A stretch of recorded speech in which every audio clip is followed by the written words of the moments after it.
Hello everyone, welcome back to the platform of B2E Learning. Myself Neha Agrawal and I am your zoology mentor.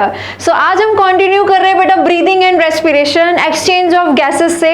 Till now we have completed lungs का structure, उसके बाद हमने mechanism of breathing complete कर लिया है और हमने उसके अलावा वॉल्यूम्स एंड कैपेसिटीज भी कंप्लीट कर लिया है. अब स्टार्ट करते हैं आगे ट्रांसपोर्ट से.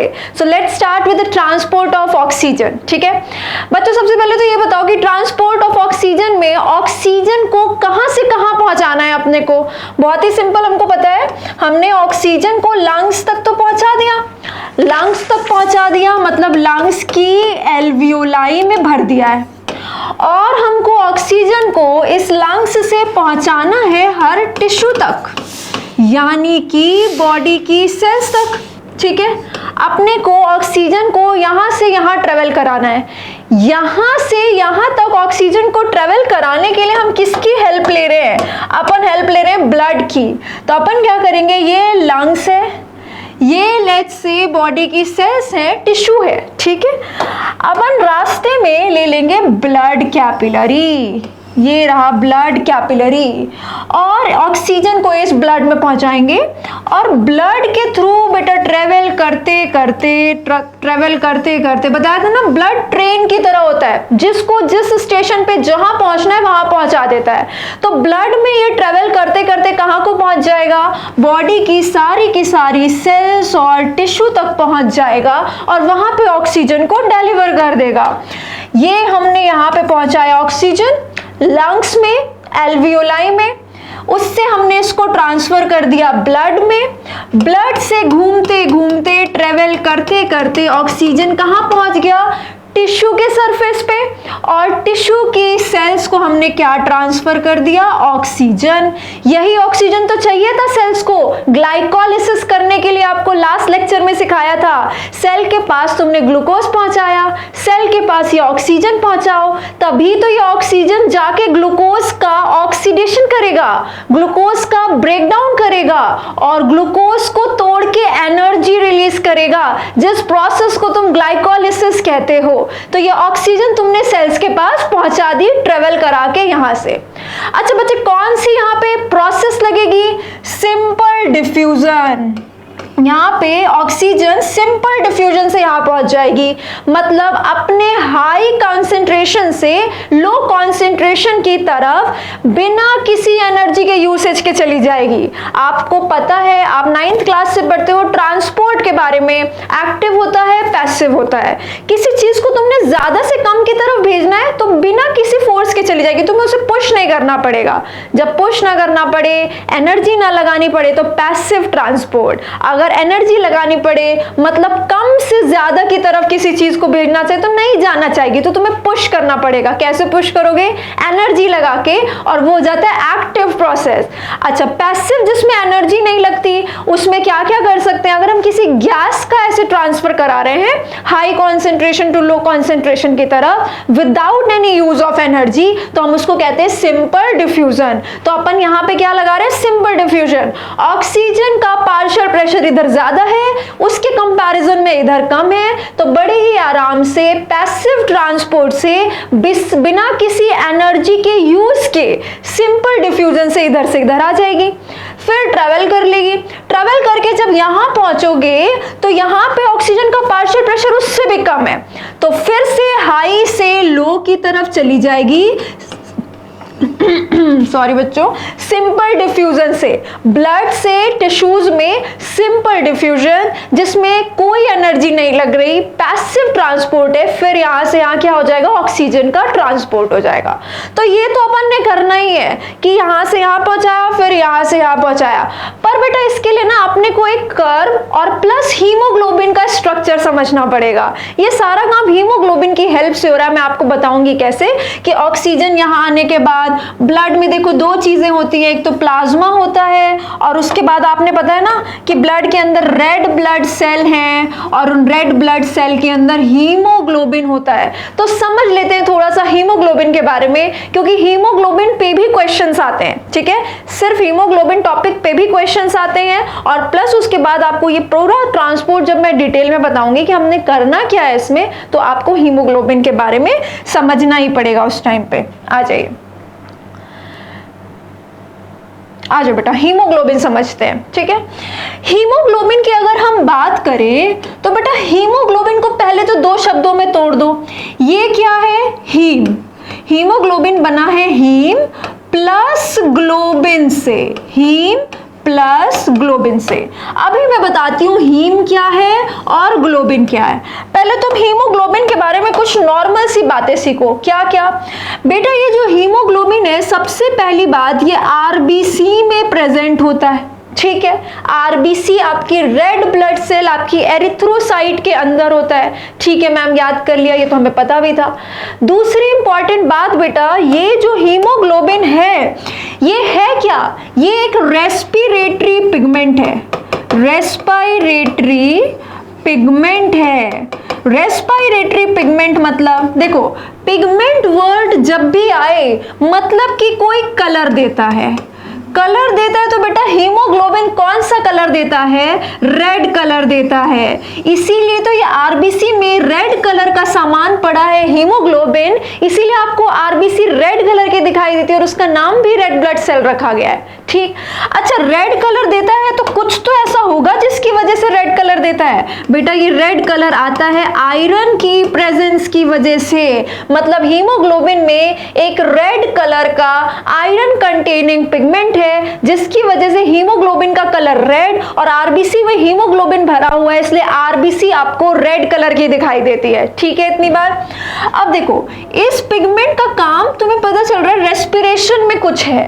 क्या काम है? ये बेटा काम करता है एक्सचेंज ऑफ गैसेस में। अपन ने ये जो ऑक्सीजन और कार्बन डाइऑक्साइड, कौन सी gases? Oxygen and carbon dioxide. अपन को ये जो ऑक्सीजन और कार्बन डाइऑक्साइड का एक्सचेंज कराना है ना, एल्वियोलाई से टिश्यू तक, टिश्यू से एल्वियोलाई तक, उसके लिए हम हीमोग्लोबिन की हेल्प लेते हैं। तो ये कैसा पिगमेंट हो गया? रेस्पिरेटरी पिगमेंट हो गया, ठीक है। आरबीसी में प्रेजेंट है, रेस्पिरेटरी पिगमेंट है, रेड कलर का है, आयरन कंटेनिंग पिगमेंट है। इसके दो हिस्से होते हैं बेटा आरबीसी के, हीम प्लस ग्लोबिन, ठीक। हीम होता है बेटा आयरन कंटेनिंग, हीम क्या होता है? आयरन कंटेनिंग पार्ट है, और ग्लोबिन बेटा प्रोटीन पार्ट है। ये डायरेक्ट क्वेश्चंस पूछे जाते हैं, डायरेक्ट क्वेश्चन आता है इन ऑप्शन में से, बताओ कौन सा प्रोटीन पार्ट है, कौन सा आयरन कंटेनिंग पार्ट है? तो हीमोग्लोबिन का haem is iron containing part and haemoglobin का globin is the protein part. अच्छा बच्चे, तुमने बायोमोलिक्यूल्स में पढ़ा है कि एक प्रोटीन में एक से ज्यादा पॉलीपेप्टाइड्स हो सकते हैं, याद करो। ऐसे करके अमाइनो एसिड जोड़ के हम प्राइमरी स्ट्रक्चर बनाते थे, फिर इसको स्प्रिंग की तरह घुमा के हम सेकेंडरी स्ट्रक्चर बनाते थे, फिर इसको ऊन के गोले की तरह ऐसे राउंड राउंड 3D में करके हम टर्शियरी स्ट्रक्चर बनाते थे, और इसको हम कहते थे पॉलीपेप्टाइड। और मेरा मन किया तो मैंने इसमें एक से ज्यादा पॉलीपेप्टाइड जोड़ दिए, ऐसे फिर से एक चेन बनाई, इसको स्प्रिंग की तरह घुमाया, इसका ऊन का गोला बनाया और यहां ले जाके जोड़ दिया, तब तो जाके क्वार्टरनरी स्ट्रक्चर बनता था। ये दो 3 डिग्री स्ट्रक्चर को बना मिला के मैंने क्वार्टरनरी स्ट्रक्चर बनाया। तो बेटा एक से ज्यादा पॉलीपेप्टाइड हो सकते हैं एक प्रोटीन में। अब जाके ये एक प्रोटीन बना जो कि अब काम करने के लिए रेडी है। तो एक प्रोटीन बनाने के लिए अपन एक से ज्यादा पॉलीपेप्टाइड्स का यूज करते हैं। तो हीमोग्लोबिन में ये जो ग्लोबिन प्रोटीन है, इसके अंदर बेटा 4 पॉलीपेप्टाइड्स होते हैं। ग्लोबिन के अंदर 4 पॉलीपेप्टाइड्स होते हैं, 4 पॉलीपेप्टाइड्स। 4 पॉलीपेप्टाइड से मिलके बना है हीमोग्लोबिन। 2 तो एक जैसे हैं और 2 एक जैसे हैं। 2 तो बेटा अल्फा टाइप के हैं और 2 बीटा टाइप के हैं। 2 एक जैसे हैं, 2 एक जैसे, इसीलिए अल्फा 2 और बीटा 2 लिख सकते हैं इसको, ठीक है। ये देख रहे हो तुम, मान लो ये ब्लू कलर से अल्फा है, तो 2 अल्फा हो गए, ये और ये 2 बेटा क्या हो गए? रेड कलर से बीटा हो गए। ऐसे 4 पॉलीपेप्टाइड होते हैं, तब जाके एक ग्लोबिन प्रोटीन बनता है, ठीक है। अब आते हैं हीम पार्ट पे। हीम आयरन कंटेनिंग पार्ट है, मान गए, चलो। अब देखो 4 पॉलीपेप्टाइड को अगर मैं बस तुम्हें समझने के लिए ऐसे बना दूं कि ये बच्चे 4 पॉलीपेप्टाइड है और अब जाके ये एक ग्लोबिन बना है, इकट्ठा होगा बॉन्ड्स वगैरह से, हम तो समझने के लिए ऐसे बना रहे हैं। हमने क्या किया, एक एक पॉलीपेप्टाइड के ऊपर एक एक हीम पार्ट लगा दिया बेटा, एक एक हीम पार्ट लगा दिया। तो टोटल कितने हीम पार्ट हो गए, 4। एक ग्लोबिन में 4 पॉलीपेप्टाइड और टोटल बेटा 4 हीम होते हैं। 4 हीम और एक ग्लोबिन, यानी कि 4 हीम और 4 पॉलीपेप्टाइड से मिलके एक हीमोग्लोबिन बनता है, ठीक है। अब मैंने कहा कि ये आयरन कंटेनिंग पार्ट है, तो आयरन कहां पे है, इस हीम के अंदर।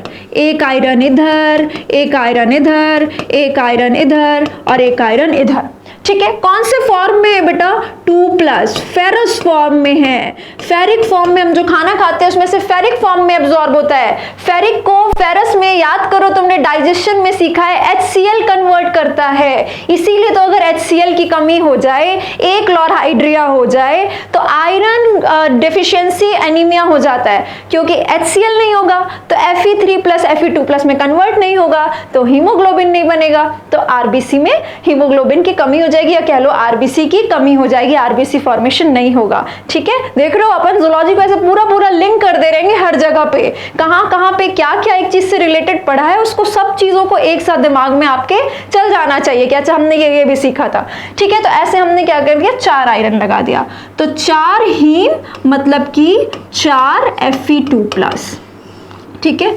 तो देखो एक बार फिर से करते हैं, अपन ने क्या किया, एक हीमोग्लोबिन में 4 हीम और एक ग्लोबिन, एक ग्लोबिन में 4 पॉलीपेप्टाइड, 4 पॉलीपेप्टाइड पे ये 4 हीम लगे हैं और इन 4 हीम के अंदर 4 आयरन, एक एक हीम के अंदर एक एक आयरन। अब ये जो आयरन वाला पार्ट है ना बेटा, आयरन वाला यहां पे आके जुड़ता है ऑक्सीजन मॉलिक्यूल, एटम नहीं बोल रही हूं, पूरा का पूरा मॉलिक्यूल O2 आके जुड़ता है बेटा इस आयरन कंटेनिंग पार्ट पे। यानी कि डायरेक्ट क्वेश्चन आता है, ऑक्सीजन कहां जुड़ता है, हीम पार्ट पे या ग्लोबिन पार्ट पे या किसी भी पार्ट पे या नन ऑफ दिस, तो आप क्या लगाओगे, आयरन कंटेनिंग पार्ट पे, यानी कि हीम पार्ट पे आके जुड़ता है। तो बच्चे अगर 4 हीम है यानी कि 4 आयरन है, तो कितना ऑक्सीजन लाके जोड़ सकते हो, यहाँ पे 4 ऑक्सीजन, 4 ऑक्सीजन, एक हीमोग्लोबिन के मॉलिक्यूल से 4 ऑक्सीजन जोड़ा जा सकता है। यानी कि HB के साथ तुमने अगर 4 ऑक्सीजन जोड़ दिया तो क्या बन जाएगा, HbO8। ध्यान देना बेटा, तुम HbO8 तक बना सकते हो। एक हीमोग्लोबिन के अंदर 4 हीम है यानी 4 आयरन है, चारों के साथ O2 जुड़ेगा तो टोटल O8 हो जाएगा। गलती से HbO4 पे टिक मत कर देना। एक हीमोग्लोबिन में आप ऑक्सीजन जोड़ के HbO8 बना सकते हो। ये हो गई पहली बात। दूसरा पूछता है कि अच्छा मैम आपने कहा कि कार्बन डाइऑक्साइड के ट्रांसपोर्ट में भी हेल्प करता है ये हीमोग्लोबिन। मैंने कहा कि कार्बन डाइऑक्साइड के ट्रांसपोर्ट में भी हेल्प करता है, तो क्या वो भी आके आयरन पे ही जुड़ता है? मैं बिल्कुल नहीं, यहाँ पे सिर्फ ऑक्सीजन आके जुड़ता है। कार्बन डाइऑक्साइड बेटा, कार्बन डाइऑक्साइड आके ग्लोबिन पार्ट पे जुड़ता है। और ग्लोबिन क्या है? प्रोटीन। प्रोटीन के अंदर क्या है? पॉलीपेप्टाइड। और हर पॉलीपेप्टाइड की एक N और एक C टर्मिनल होती है, ये तुम जानते हो, बायोमोलिक्यूल्स में तुमने पढ़ा है। तो हर पॉलीपेप्टाइड की N और C टर्मिनल होती है। तो बस इतना याद रखना है बेटा कि कार्बन डाइऑक्साइड हीमोग्लोबिन में जाके ग्लोबिन पार्ट से जुड़ता है, और ग्लोबिन में जो पॉलीपेप्टाइड्स हैं उनके N टर्मिनल से आके जुड़ता है। कहां पे? N टर्मिनल से आके जुड़ता है। तुमको ये सब नहीं पूछेगा कितने कार्बन डाइऑक्साइड जोड़ सकते हैं, हालांकि तुम कॉमन सेंस से बता सकते हो कि कितने कार्बन डाइऑक्साइड जुड़ जाएंगे, 4, क्योंकि 4 N टर्मिनल है, 4 पॉलीपेप्टाइड है। ठीक है, सिर्फ इतना याद रखना है। बाकी ये आके कार्बन डाइऑक्साइड ग्लोबिन के N टर्मिनल से जुड़ेगा, N टर्मिनल से जुड़ेगा। 2 बात आपने यहां पे और सीख ली, ऑक्सीजन कहां पे जुड़ेगा और कार्बन डाइऑक्साइड ग्लोबिन पार्ट के पॉलीपेप्टाइड के N टर्मिनल से जुड़ेगा। ठीक है, इसके अलावा बेटा कुछ चीजें और याद रखनी है हमने, जैसे 100 ml ब्लड में, इससे कैलकुलेशंस आती हैं बेटा। 100 ml ब्लड में, मान लो 100 ml ब्लड मेरा निकाल लिया गया, तो उसके अंदर तो बहुत सारे आरबीसीज होंगे, और उन आरबीसी के अंदर ठूस ठूस के क्या भरा गया, आरबीसी के अंदर हीमोग्लोबिन, आरबीसी के अंदर ठूस ठूस के हीमोग्लोबिन भरा गया है। तो बेटा 100 ml ब्लड में जितना आरबीसी होगा उसके अंदर कितना हीमोग्लोबिन है, तो तुम सीधे बोलोगे कि अच्छा मैम 100 ml ब्लड में जितना आरबीसी है उसमें 13 से 15 ग्राम हीमोग्लोबिन है, 13 से 15 ग्राम हीमोग्लोबिन है। It is very important. ठीक, इतनी बात समझ में आ गई। अच्छा 100 ml में 13 से 15 ग्राम है। ठीक, 1 ग्राम हीमोग्लोबिन, एक दूसरा क्वेश्चन है, दूसरा पॉइंट आपको याद रखना है, 1 ग्राम हीमोग्लोबिन कितने ऑक्सीजन से जुड़ सकता है। ये भी तो बात है ना कि एक हीमोग्लोबिन का मॉलिक्यूल 4 ऑक्सीजन से जुड़ता है, ये तो हमको पता है, ये वाली बात तो हमको पता है, लेकिन 1 ग्राम हीमोग्लोबिन में कितना ऑक्सीजन जोड़ सकते हैं, तो बेटा इसका आंसर आपको याद रखना है 1.34 mlO2, 1.34 mlO2। ये दो चीजें आप याद रखेंगे वैल्यूज, क्या क्या, कि 100 ml ब्लड में 13 से 15 ग्राम हीमोग्लोबिन है, और 1 ग्राम हीमोग्लोबिन 1.34 mlO2 से जुड़ता है, और एक हीमोग्लोबिन का मॉलिक्यूल 4 ऑक्सीजन के मॉलिक्यूल से जुड़ के HbO8 बनाता है। इतनी सारी बातें मैंने आपको हीमोग्लोबिन के बारे में इसीलिए सिखाई है क्योंकि घुमा फिरा के कहीं ना कहीं से सब कुछ यहां से लिंक करके क्वेश्चन पूछे जाते हैं। तो अगर आपके कॉन्सेप्ट्स क्लियर होंगे तो आप अच्छे से ब्रेन अप्लाई करके उन क्वेश्चंस को करेक्ट कर सकते हैं, गलत होने की कोई गुंजाइश नहीं होगी। ठीक है, अब अपन बात कर सकते हैं ट्रांसपोर्ट ऑफ ऑक्सीजन की।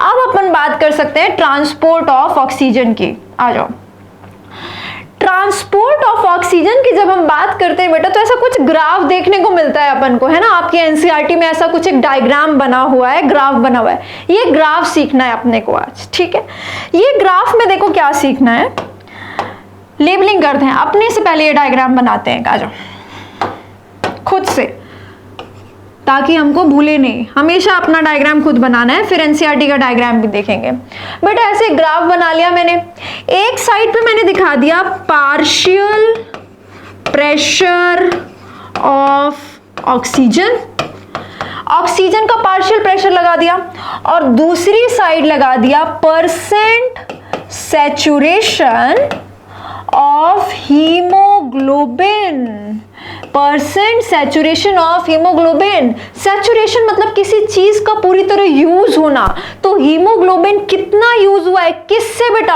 ऑक्सीजन के रिस्पेक्ट में पार्शियल प्रेशर दिखा रहे हो ना, हीमोग्लोबिन का सैचुरेशन विद ऑक्सीजन, हीमोग्लोबिन का सैचुरेशन विद ऑक्सीजन हम देखना चाहते हैं। ठीक है, तो हमने ग्राफ लिया, उसमें हमने एक साइड पे दिखाया partial pressure of oxygen, very important, आपको ये भी एक्स एक्सिस पे क्या रखा है, वाई एक्सिस पे क्या रखा है, अच्छे से याद रखना है। तो हमने एक्स एक्सिस पे लिया है ऑक्सीजन का पार्शियल प्रेशर, और वाई एक्सिस पे लिया है percent saturation of haemoglobin with oxygen. अभी तो बताया कि ऑक्सीजन हीमोग्लोबिन में जाके उसके हीम पार्ट में आयरन से जाके जुड़ जाता है, तो हम देखना चाहते हैं वो कितना ऑक्सीजन जाके जुड़ा। 4 तक तो जुड़ सकता है, 1 जुड़ा है या 2 या 3 या 4 तक जुड़ गया। 4 जुड़ जाएगा तो बच्चों क्या कहोगे, 100% सैचुरेट हो गया हीमोग्लोबिन, और तो जुड़ ही नहीं सकता ना, एक मॉलिक्यूल से और तो जुड़ ही नहीं सकता, चाहे मर्जी तुम जितना पार्शियल प्रेशर बढ़ाते रहो ऑक्सीजन का, मैक्सिमम एक मॉलिक्यूल तो 4 ऑक्सीजन से ही जुड़ सकता है। ठीक है, अब बेटा जब हमने इस ग्राफ को देखा तो हमें ऐसा कुछ एस शेप का ग्राफ दिखाई दिया, बस सारे पॉइंट्स लिखते जाएंगे। ये पहली बात क्या हो गई, एस शेप का ग्राफ है, एस शेप का ग्राफ है। ठीक बेटा, एस शेप के ऐसे ग्राफ को हम कहते हैं सिग्मोइड कर्व, तो इसका नाम रख दो सिग्मोइड कर्व। दूसरी बात हो गई कि अच्छा जब हम पार्शियल प्रेशर ऑफ ऑक्सीजन को परसेंट सैचुरेशन ऑफ हीमोग्लोबिन के साथ प्लॉट करते हैं तो हमको सिग्मोइड कर्व दिखता है। ठीक है, कर दिया, डन है। अब देखो बेटा, कुछ इसमें कोऑर्डिनेट्स को समझने के लिए लाइनें बनाते हैं। ये लो यहाँ पे बना दी, पेन छोटा करते हैं, एक मिनट, आ जाओ, एक यहाँ पे बना दी, एक यहाँ पे बना दी, एक यहाँ पे बना दी, और एक बेटा एंड में बना दी, जिसके बाद लाइन सीधी हो गई है, ये देखो सीधी हो गई है, ठीक है। अब देखो क्या करना है, यहाँ पे लिखो 25%, यहाँ लिखो 50%, यहाँ लिखो 75% और यहाँ पे लिखो 100%, यानी परसेंट सैचुरेशन हीमोग्लोबिन का बता रहे हैं। देखो एक हीमोग्लोबिन 4 ऑक्सीजन से जुड़ सकता है, एक से जुड़े तो तुम बोलोगे मैम 25% सैचुरेट हुआ, 2 से जुड़ गया तो मैम बोलोगे मैम हीमोग्लोबिन 50% सैचुरेट हो गया है, 4 से जुड़ सकता था, अब 2 से जुड़ गया तो 50% उसका सैचुरेशन हो गया है, 3 से जुड़ा तो क्या कहोगे 75% सैचुरेट हो गया, और 100% सैचुरेशन कब आएगी बेटा, ये वाली सीधी लाइन कब आएगी, जब तुम कितना भी बढ़ाते रहो कोई फर्क नहीं पड़ेगा, इसको ये बार बार इतना ही ग्राफ दिखाता रहेगा। देखो हम यहाँ पे पार्शियल प्रेशर ऑफ ऑक्सीजन बढ़ाते जा रहे हैं, पर ये तो उतना ही रह रहा है, क्योंकि यहाँ पे बेटा HbO8 बन चुका है, यानी कि 4 मॉलिक्यूल जुड़ चुके हैं, इसीलिए तो HbO8 लिखा है। अगर 4 मॉलिक्यूल जुड़ चुके हैं तो अब उसका सैचुरेशन आ गया, वो 100% सैचुरेट हो गया, अब एक मॉलिक्यूल 5वें से नहीं जुड़ सकता, ठीक है।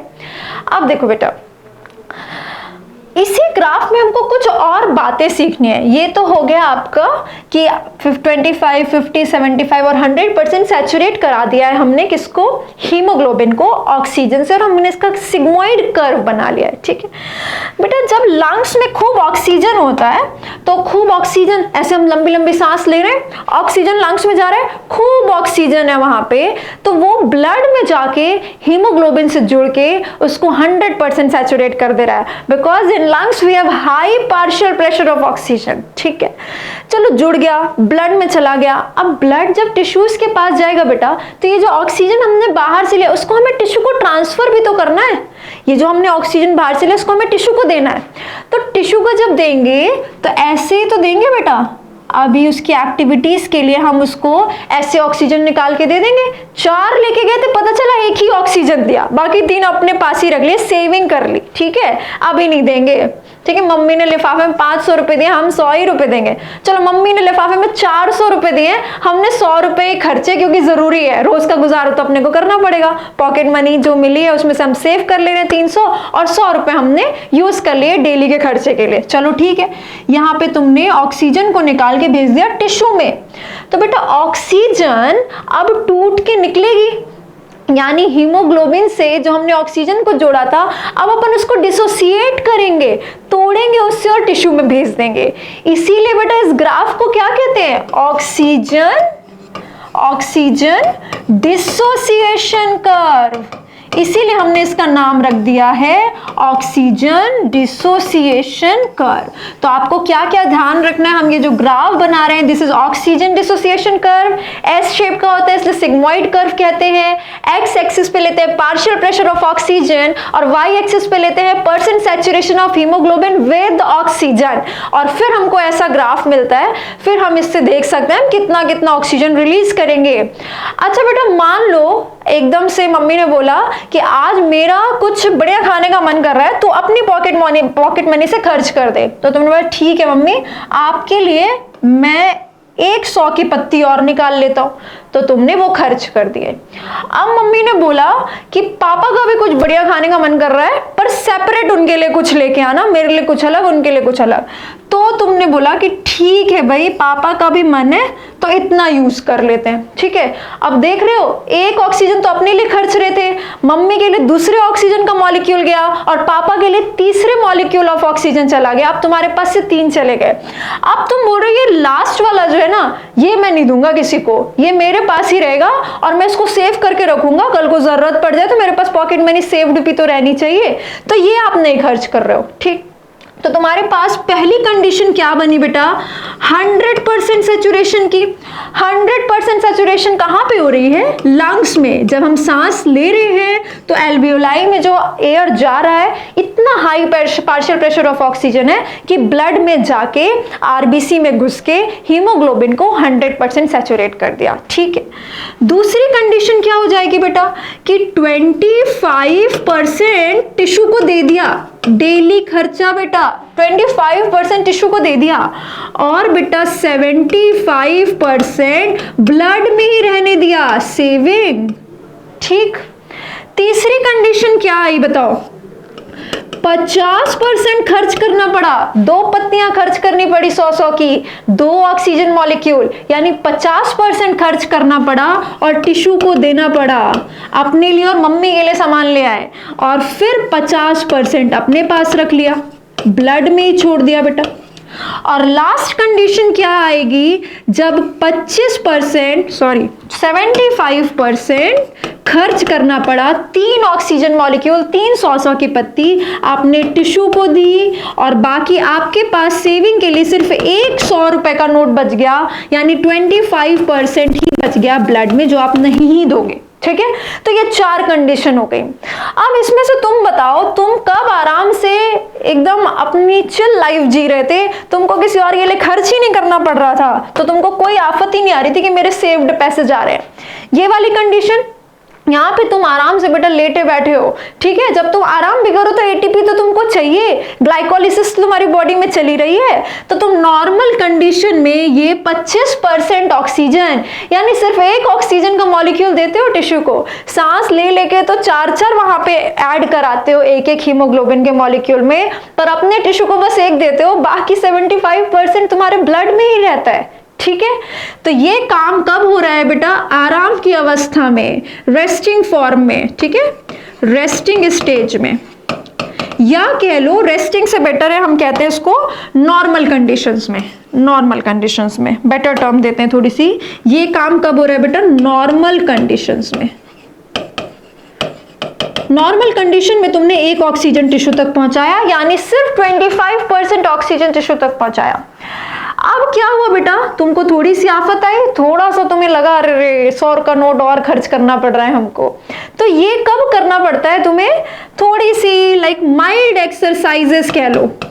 जब तुम थोड़ी सी किसी फिजिकल एक्टिविटी में लगते हो, उस टाइम पे तुम्हें 50% ऑक्सीजन अपने मसल्स को पहुंचानी पड़ती है, अपने सेल्स को पहुंचानी पड़ती है ग्लाइकोलिसिस करके एटीपी निकालने के लिए। ठीक है, लेकिन मान लो एकदम से तुमको बहुत ही आफत आ गई है अब, है ना, 2-2 3-3 पत्तियां यूज करनी पड़ रही हैं। ऐसा कब होता है बेटा, जब तुम वर्कआउट करने चले जाते हो, एकदम से तुमको भूत चढ़ा और तुम जिम चले गए, तो कितना सारा एटीपी चाहिए, और उस टाइम पे स्ट्रेनस एक्सरसाइज की कंडीशन में, स्ट्रेनस मतलब ज्यादा हेवी एक्सेसिव एक्सरसाइजेस की कंडीशन में क्या चाहिए होता है, 75% बेटा 75% ऑक्सीजन टिश्यू के पास जाती है उसके डिमांड्स को पूरा करने के लिए, और सिर्फ 25% ब्लड में रह जाती है। ठीक है, तो ऐसे करके हम निकालते हैं कि नॉर्मल कंडीशंस में कितना है, फिर उसके बाद स्ट्रेनस एक्सरसाइजेस में कितना चाहिए, कोई माइल्ड एक्सरसाइजेस हो तो कितना चाहिए। हालांकि क्वेश्चन आपको सिर्फ इस पे और इस पे बनते हैं कि नॉर्मल कंडीशन में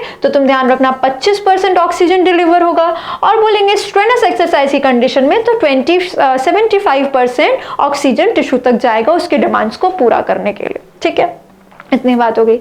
अब इस पे क्वेश्चंस लगा के देखते हैं बेटा, इस पे क्वेश्चंस बन के आते हैं, उसके लिए अपन एक स्लाइड ऐड करते हैं। आ जाओ, देखो अभी तक तुमको क्या क्या आता है, तुमने कौन कौन सी वैल्यू सीखी है कि 100 ml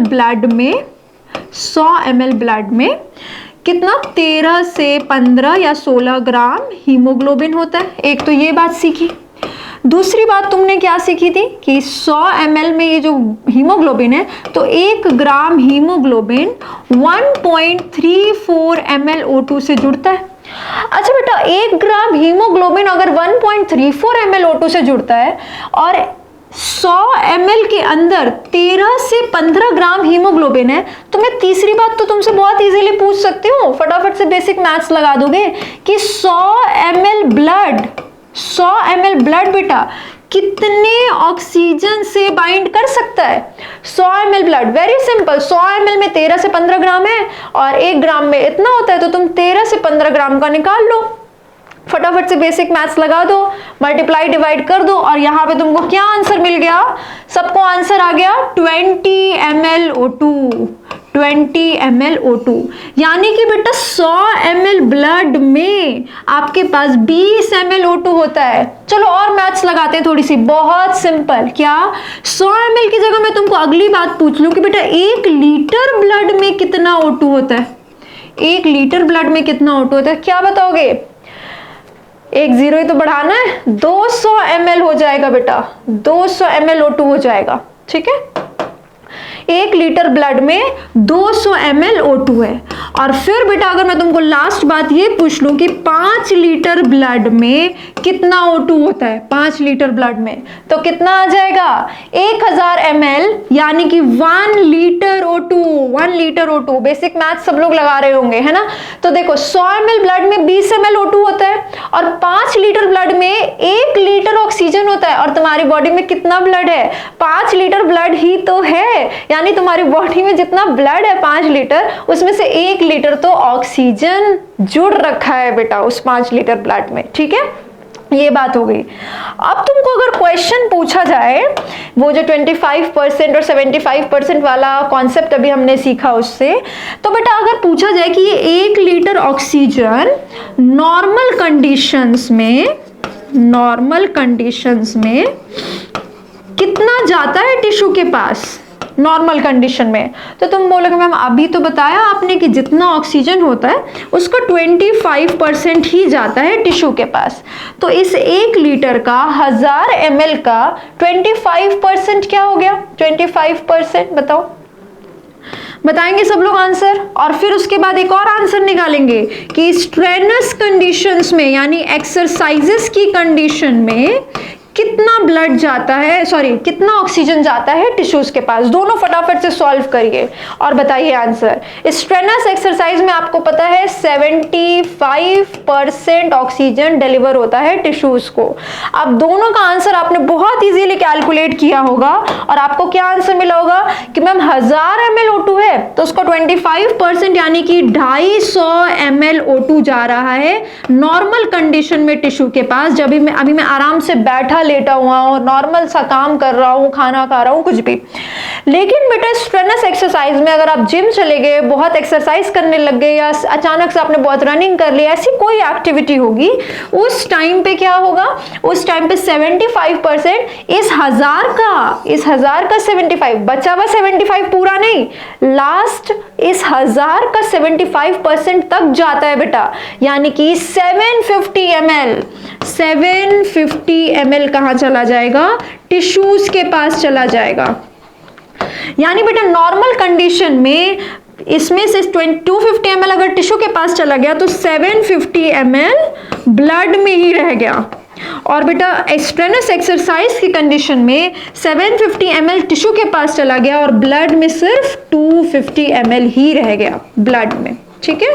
ऐसे करके आप क्वेश्चंस को सॉल्व कर लेंगे सिर्फ अगर आपको इतनी बातें अच्छे से याद है। और क्वेश्चंस क्या बना सकते हैं कि इतना लीटर ब्लड है तो आप निकाल लेना कितना उसमें ऑक्सीजन है, फिर उससे सॉल्व कर देना। और नॉर्मल पूछ रहा है या स्ट्रेनस पूछ रहा है, इसका ध्यान रखना। बस याद रखना कि नॉर्मल में 25% है और स्ट्रेनस में बचा हुआ 75% नहीं जाता, वो 25 बढ़ के 50 बढ़ के 75 तक जाता है। बचा हुआ 25% तो हमेशा रहेगा ब्लड में, ठीक है। इतनी बात मुझे लगता है आपको क्लियर हो गई होगी। प्लीज इसको अगर पॉज करके एक बार फिर से सुनना चाहें, कहीं पे कंफ्यूजन है तो उसको क्लैरिटी लीजिए, उसके बाद आगे बढ़ते हैं, ठीक है। चलो, तो हमने किया बेटा ट्रांसपोर्ट ऑफ ऑक्सीजन में हीमोग्लोबिन का स्ट्रक्चर।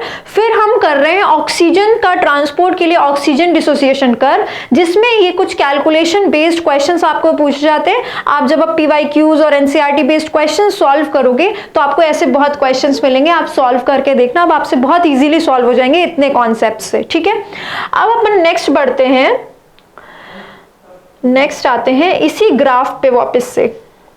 देखो बेटा, ये ग्राफ तो तुमको बता दिया, नॉर्मल सा जो ग्राफ है, यही जो एनसीईआरटी में बना है। अब ये देखो, एनसीईआरटी ने भी तो तुमको यही बना के दिया है, इधर पार्शियल प्रेशर ऑफ ऑक्सीजन दिया है एमएमएचजी में। एनसीईआरटी की तो कोई एक भी वर्ड हम छोड़ ही नहीं सकते, एमएमएचजी में दिया है। और यहाँ पे percent saturation of haemoglobin with oxygen लिखा है, जो तुमको अभी सिखाया था। देखो एस शेप का ग्राफ आया है, इसको तुम सिग्मोइड कर्व कहते हो।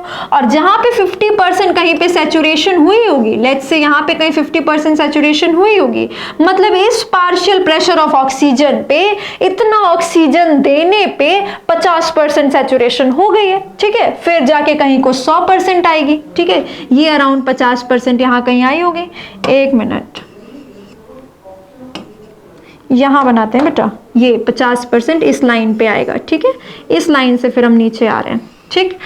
अब हम सिर्फ एक सिंपल सा काम करेंगे, ध्यान से सुनो, इस पे बहुत क्वेश्चंस बनते हैं और बहुत इजी है, बिल्कुल परेशान हुए बिना। डरते बहुत हो तुम लोग बच्चों, आ जाओ।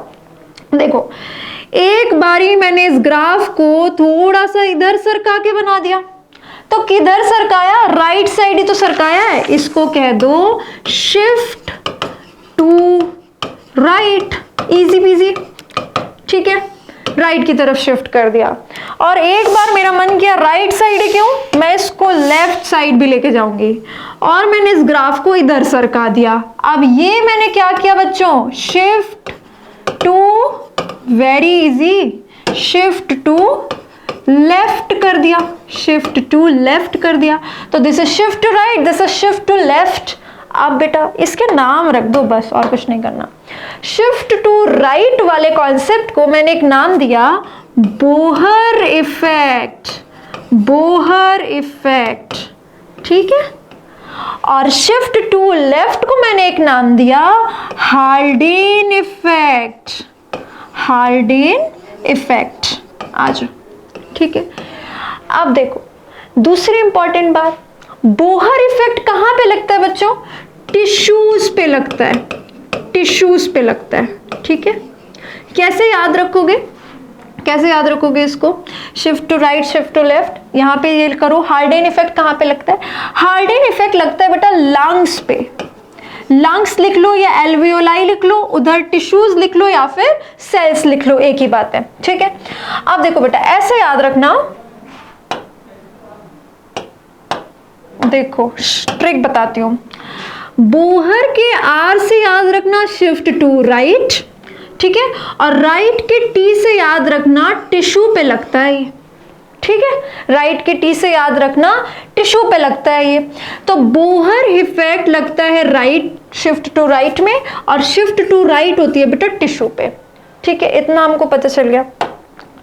तुम एक बार ग्राफ देख के ये बताओ बस मुझे कि ऐसा नहीं लग रहा जब हमने शिफ्ट टू राइट किया है, जब हमने इसको शिफ्ट टू राइट किया है उस टाइम पे देखो बेटा अब कहां जाएगा ये 50% वाला मामला? देखो अभी तक तो यहीं पे आ जा रहा था, ओहो अभी तक तो यहीं पे आ जा रहा था बेटा, अब इसको थोड़ा आगे जाना पड़ेगा और फिर पार्शियल प्रेशर यहाँ कहीं आएगी, इससे आगे जो पहले यहाँ पे थी अब यहाँ कहीं आएगी। तो मतलब ज्यादा पार्शियल प्रेशर ऑफ ऑक्सीजन मिलने पे तब जाके ऑक्सीजन बाइंड कर पा रहा है या डिसोसिएट कर पा रहा है, ठीक है। तो टिश्यू पे क्या क्या कंडीशंस होती हैं जिसपे बोहर इफेक्ट लगता है, यानी जब शिफ्ट टू राइट होता है, वो लिखना है। पहले लिख लो बेटा partial pressure of oxygen, tissue पे क्या होगी? पार्शियल प्रेशर कम होगी, कम लगा दो। और क्या होगा टिश्यू पे? टिश्यू तो मेटाबॉलिक एक्टिविटी करके partial pressure of carbon dioxide को बढ़ा रहा है, वो कार्बन डाइऑक्साइड प्रोड्यूस कर रहा है, तो PCO2 ज्यादा होगा। और क्या हो रहा है बेटा टिश्यू पे? टिश्यू पे इतनी रिएक्शंस हो रही हैं, इसलिए वहां पे बड़ा एसिडिक एनवायरनमेंट हो रहा है, H+ निकल रहा है और बड़ा टेंशन क्रिएट कर रहा है, तो यहाँ पे H+ ज्यादा होगा। बच्चे जब H+ ज्यादा होगा तो pH हमेशा अपोजिट होता है, pH क्या होगा? कम होगा।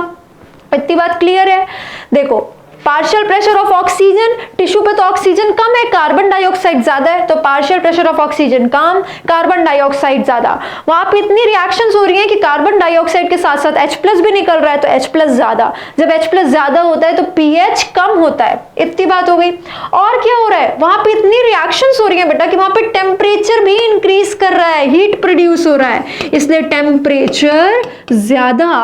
और एक लास्ट जो थोड़ा सा अपर लेवल ऑफ क्वेश्चंस में पूछा जाता है, वो आपको पूछा जाता है बिसफॉस्फोग्लिसरेट के बारे में, बीपीजी के बारे में। बच्चे आपने बॉटनी में पढ़ा होगा या आगे पढ़ोगे आप, ग्लाइकोलिसिस का पूरा वो जो चेन फॉर्म होती है, जिसमें आप देखोगे ग्लाइकोलिसिस में एक स्टेप आती है जहां पे बिसफॉस्फोग्लिसरेट बनता है। तो बेटा यहाँ टिश्यू पे ही तो बिसफॉस्फोग्लिसरेट बन रहा है, यानी कि इधर और क्या है, बीपीजी ज्यादा। ये बीपीजी क्या है, बिसफॉस्फोग्लिसरेट, बिसफॉस्फोग्लिसरेट, ठीक है। तो यानी कि शिफ्ट टू राइट में बोहर इफेक्ट जो कि टिश्यू या सेल्स के लेवल पे लग रहा है, क्या क्या कंडीशंस हैं, PO2 कम, PCO2 ज्यादा, H+ ज्यादा, pH कम, टेम्परेचर ज्यादा और BPG ज्यादा। इन कंडीशंस को आपको बहुत ही ज्यादा अच्छे से याद रखना है, क्योंकि इसी में आपको कंफ्यूज करके कभी आप H+ और pH पे ध्यान नहीं दोगे ना, आपका आंसर गलत हो जाएगा। तो सब चीजों को अच्छे से ध्यान रख के ये सारी कंडीशन अगर लगती हैं तो बोहर इफेक्ट फॉलो होता है, टिश्यू लेवल पे होता है और शिफ्ट टू राइट होता है। अब आते हैं बच्चों शिफ्ट टू लेफ्ट पे, जहां पे हम कहते हैं हार्डेन इफेक्ट, और जो लगता है लंग्स पे या एल्वियोलाई पे। और सारी कंडीशंस को उल्टा कर दो, जो तुमने वहां पे लगाई थी उन सारी कंडीशंस को उल्टा कर दो। क्या क्या, लंग्स पे क्या होगा, ऑक्सीजन तो अभी ले रहे हो अंदर, पार्शियल प्रेशर ऑफ ऑक्सीजन ज्यादा होगा, और यहां से तो कार्बन डाइऑक्साइड बाहर कर दी, तो ब्लड में यहां पे कार्बन डाइऑक्साइड नहीं है, PCO2 कम होगा, यहां पे H+ कम, जो उधर ज्यादा इधर कम कर दो, H+ कम तो pH ज्यादा, टेम्परेचर उधर ज्यादा था इधर कर दो कम, और BPG उधर ज्यादा था इधर कर दो कम, तो BPG कम हो गया, बिसफॉस्फोग्लिसरेट कम हो गया। तो जहां पे हार्डेन इफेक्ट लगता है वहां पे ये सारी कंडीशंस फॉलो होती हैं, और ऐसा होता है लंग्स के या एल्वियोलाई के सरफेस पे, और ऐसा होगा बेटा तो ये जो ऑक्सीजन डिसोसिएशन कर्व है ये लेफ्ट साइड को शिफ्ट कर जाएगा, ठीक है। इस दो कंडीशन से, दो इफेक्ट से बहुत सारे क्वेश्चंस फ्रेम होते हैं, जिसमें अल्टीमेटली आपको ये सारी कंडीशंस याद रखनी है, हार्डेन बोहर ठीक से याद रखना है कौन सा किधर है, और शिफ्ट टू लेफ्ट और शिफ्ट टू राइट ढंग से याद रखना है कि किधर है, ठीक है। एक बार आपने इस वाले चीज को बहुत अच्छे से मेमोराइज कर लिया, लिख लिख के याद करना बच्चों भूल जाते हैं, हमें सुन के ऐसा लगता है हमें याद है, पर लिखना बहुत जरूरी है, अपने हाथ से डायग्राम बनाना बहुत जरूरी है, लेबलिंग करना बहुत जरूरी है, फिर आप भूलोगे नहीं, ठीक है। तो फिर से इसको अच्छे से सुन के नोट्स बना के उसके बाद रफ पेपर पे, रफ कॉपी पे खुद से बनाइएगा ऑक्सीजन डिसोसिएशन कर्व, और उसका शिफ्ट टू लेफ्ट और राइट खुद से करके लिखिएगा क्या क्या कंडीशंस हो सकते हैं और कहां कहां पे फॉलो हो सकता है। छोटी सी बात इसमें आप और समझ भी सकते हो कि देखो 50% सैचुरेशन अब लेट में हो रहा है, ज्यादा पार्शियल प्रेशर ऑफ ऑक्सीजन होने पे, और यहाँ पे तो क्या हो रहा है, जल्दी हो जा रहा है, इस वाली कंडीशन से इधर गए और इस वाली कंडीशन से इधर आए। तो ऐसा कब होगा कि कम ही ऑक्सीजन में जुड़ गया, जल्दी सैचुरेट हो गया, जहां पे खूब हम तुरंत ऑक्सीजन ले रहे हैं तो कम जल्दी ही क्या हुआ, 50% सैचुरेशन आ गई, तो जल्दी 100% आ जाएगी, और टिश्यू के लेवल पे क्या होगा, लेट होगा। अच्छा लास्ट बात बच्चे, जो और आपको थोड़ा सा फंसा के बस इसमें पूछा जा सकता है, वो क्या है, देखो बेटा लंग्स पे क्या करना है तुमको, लंग्स में तुमने भी ऑक्सीजन ली, तुमको इसको ब्लड में भेज के हीमोग्लोबिन से बाइंड करना है, ताकि फिर वो ट्रेवल करते करते ब्लड के थ्रू सेल्स तक चला जाए। यानी कि तुम लंग्स के सरफेस पे करना क्या चाहते हो, association of oxy haemoglobin, association of oxy haemoglobin. Oxy haemoglobin मतलब वही जो HbO8 बना रहे थे, तो ऑक्सीजन और हीमोग्लोबिन जुड़ गए तो ऑक्सी हीमोग्लोबिन हो गया। तो बच्चे लंग्स के सरफेस पे जब हार्डेन इफेक्ट लगता है, शिफ्ट टू लेफ्ट होता है, उस टाइम पे काम क्या हो रहा है, एसोसिएशन ऑफ ऑक्सी हीमोग्लोबिन। और बेटा जब शिफ्ट टू राइट होता है, बोहर इफेक्ट लगता है, ये सारी कंडीशंस होती हैं टिश्यू के लेवल पे। तो टिश्यू पे तुम क्या चाहते हो, ये जो ऑक्सी हीमोग्लोबिन टिश्यू तक पहुंचा है, अब उसमें से ऑक्सीजन तोड़ोगे तब तो टिश्यू में जाएगा, तो तुम्हें ऑक्सी हीमोग्लोबिन जो बंधा हुआ है उसको अलग करना है, ताकि ऑक्सीजन अब टिश्यू के पास जाए, सेल्स के पास जाए।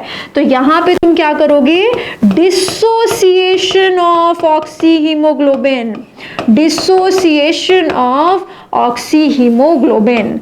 इससे ज्यादा आपको कुछ नहीं पूछेगा इससे related. Association dissociation, these conditions, name of effect, shift किधर की साइड और किस लेवल पे होगा, टिश्यू या लंग्स, ठीक है।